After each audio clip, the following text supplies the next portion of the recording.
The audience you have may not be the audience you want. Knowing the difference between your aspirational and actual audience can be a tremendous help in your ministry, and your audience can change over time. Let's look at a case study. When the pandemic shut down university campuses in 2020, campus ministries like InterVarsity had a big problem.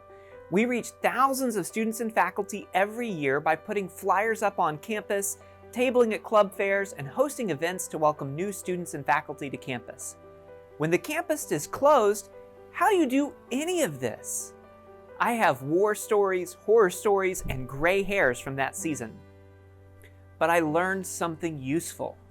Campus ministries have as our desired audience for our ministry, our customers, to use that language, every person on campus.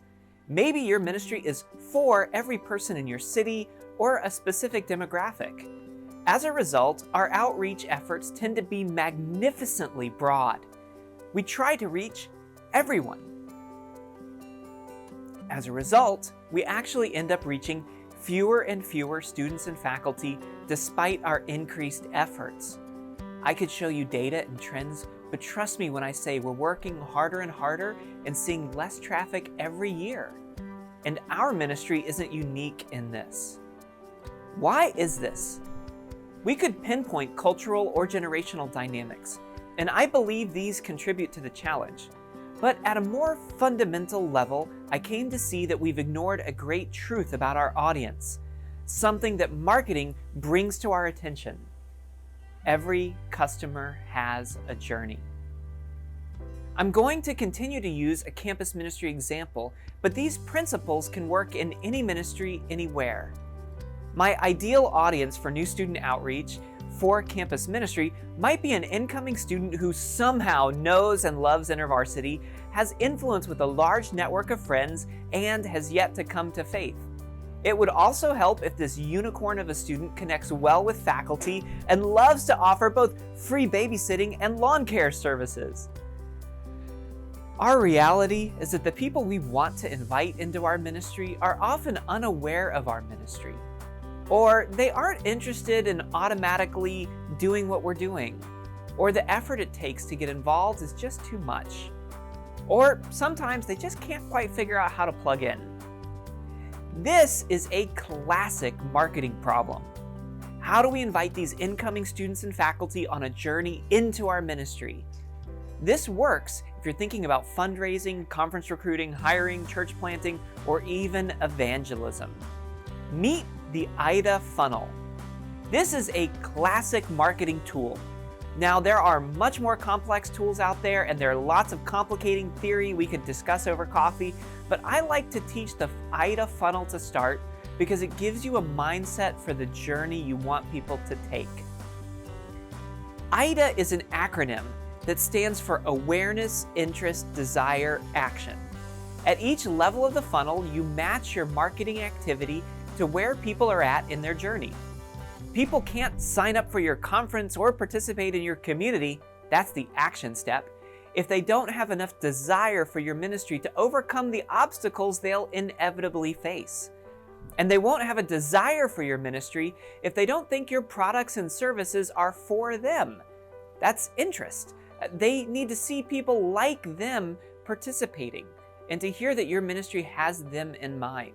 And you'll never cross that interest threshold if people aren't even aware that you exist. Awareness, interest, desire, action. Our outreach efforts often run as if the people we're connecting with are primed for action. Hi, you came to my ice cream social. You must want to be part of a group of people who spend hours and hours and hours every week studying the Bible, praying, discussing books, sharing the gospel on campus, and recruiting new participants. We go from ice cream to cult without warning. What if instead we saw the ice cream as a first step? Hey, take some time getting to know and trust us. Let us get to know you. Over time, I'll introduce you to the people like you who are involved in the ministry and find it valuable. I'll show you that we have you in mind, and you'll start to feel like this ministry can help you find friends, grow your faith, bring a little justice to this messed up world. And I'll be your personal guide. I'm committed to you to help you connect, because joining a new ministry can be awkward, confusing, and scary. When we create funnels, when we think with empathy about the journey and match our activity, we reach people. You're shepherding people through a journey. Don't buy the lie that you need to start with 1,000 people and winnow it down to 5. The effort it takes to get meaningful awareness for 1,000 people who you have no capacity to take to the interest stage, that effort can be redirected lower down the funnel. If you're more human, more relational, more empathetic, more connected throughout your marketing efforts, you'll love the results. Once you start to consider funnels, you'll see them everywhere. Trust, curious, open, seeking, decision, a funnel for evangelism. Visitor, attender, volunteer, apprentice, leader, a funnel for leadership development.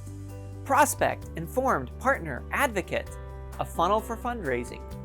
Candidate, provisional appointee, staff, director, a funnel for hiring. Skeptic, seeker, follower, leader, world changer, a funnel for discipleship, real discipleship. Your challenge, should you choose to accept it, is to think about your actual people. Consider what action step you want them ultimately to take and craft a journey for them. Then do it again and again and again.